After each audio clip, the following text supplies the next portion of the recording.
ಯುದ್ಧದಿಂದ ವಾಣಿಜ್ಯ ಬಳಕೆ ಅನಿಲ ಸಿಲಿಂಡರ್ ಸಮಸ್ಯೆ ಮುಂದುವರೆದಿದ್ದು, ಕೋಲಾರದಲ್ಲಿ ವಾಣಿಜ್ಯ ಬಳಕೆ ಅನಿಲ ಸಿಲಿಂಡರ್ ದೊರೆಯದೆ 7ನೇ ದಿನವೂ ಹೋಟೆಲ್ ಮಾಲೀಕರ ಪರದಾಟ ಮುಂದುವರೆದಿದೆ.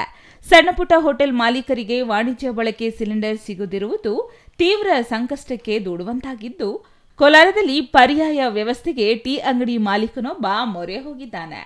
ಇದ್ದಿಲು ಬಳಸಿ ಟೀ ಮಾಡಲು ಸ್ವಾಮಿ ಟೀ ಅಂಗಡಿ ಮಾಲೀಕ ಮುಂದಾಗಿದ್ದು, ಕೋಲಾರ ನಗರದ ಡೂಮ್ ಲೈಟ್ ವೃತ್ತದಲ್ಲಿರುವ ಟೀ ಅಂಗಡಿ ಮಾಲೀಕ ವಿನೂತನ ಪ್ರಯತ್ನಕ್ಕೆ ಕೈ ಹಾಕಿದ್ದಾರೆ. ಸಿಲಿಂಡರ್ ಸಿಗದೆ 2 ದಿನ ಹೋಟೆಲ್ ಬಾಗಿಲು ಮುಚ್ಚಿದ್ದ ಸ್ವಾಮಿ ಪರ್ಯಾಯ ವ್ಯವಸ್ಥೆಯಾಗಿ ಇದ್ದಿಲು ಮೊರೆ ಹೋಗಿ ಟೀ ಹೋಟೆಲ್ ತೆಗೆದಿದ್ದಾರೆ. ಇದ್ದಿಲು ಒಲೆಗೆ ಸಣ್ಣ ಫ್ಯಾನ್ ಅಳವಡಿಸಿರುವ ಮೂಲಕ ಟೀ ತಯಾರಿ ಮಾಡುತ್ತಿದ್ದು, ದಿನನಿತ್ಯ ಬರುವ ಗ್ರಾಹಕರನ್ನ ನಿರಾಸೆಗೊಳಿಸಬಾರದು ಎಂದು ಇದ್ದಿಲು ಮೂಲಕ ಟೀ ಮಾಡುತ್ತಿದ್ದಾರೆ.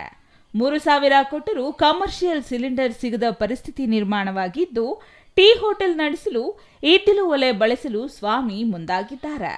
ಯುದ್ಧ ಅನ್ನೋದ್ರಿಂದ ಇವಾಗ ಕಮರ್ಷಿಯಲ್ ಸಿಲಿಂಡರ್ ಬಳಕೆ ಜಾಸ್ತಿ ಆಗೋದ್ರಿಂದ ನಾವು ಇವಾಗ ಹೋಟೆಲ್ ಉದ್ಯಮಗಳಿಗೆ ಕಾಫಿ ಟೀ ಮಾಡೋರಿಗೆಲ್ಲ ಭಾಳ ಕಷ್ಟ ಆಗಿದೆ.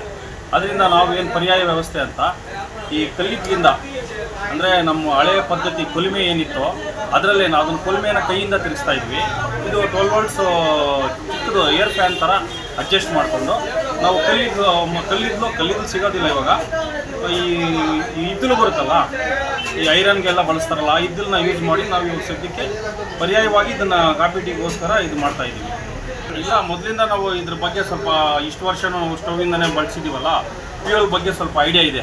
ಇಂಧನ ಯಾವ ಥರ ಉಳಿತಾಯ ಮಾಡಬೇಕು, ಪೊಲ್ಯೂಷನ್ನಿಂದ ಯಾವ ಥರ ಬಚಾವಾಗಬೇಕು, ಇದೆಲ್ಲ ನಾವು ಸ್ವಲ್ಪ ಐಡಿಯಾ ಮಾಡಿ ಮೊದಲಿಂದ ಇದ್ರ ಬಗ್ಗೆ ಐಡಿಯಾ ಇತ್ತು. ಪ್ಲಸ್ ಇವಾಗ ಯಾವುದೇ ಕಾರಣಕ್ಕೂ ದುಡ್ಡು ಕೊಟ್ಟರು ಸಿಗ್ತಾ ಇಲ್ವಲ್ಲ ಗ್ಯಾಸು, ಆ ಕಾರಣದಿಂದ ನಾವು ಇದನ್ನು ಸ್ವಲ್ಪ ಡೀಪಾಗಿ ತಗೊಂಡು ನಿನ್ನೆಯಿಂದ ಇಂಪ್ರೂವ್ ಮಾಡಿದ್ದಕ್ಕೆ ನಿನ್ನೆ 2 ದಿವಸ ರಜಾ ಮಾಡಿದ್ದೀವಿ. ಇವತ್ತು ಸ್ವಲ್ಪ ರೆಡಿ ಮಾಡಿ ಎತ್ಕೊಂಡು ಬಂದು ಇಟ್ಟಿದ್ದೀವಿ, ಪರವಾಗಿಲ್ಲ. Ishwar, CTV news, Kolar.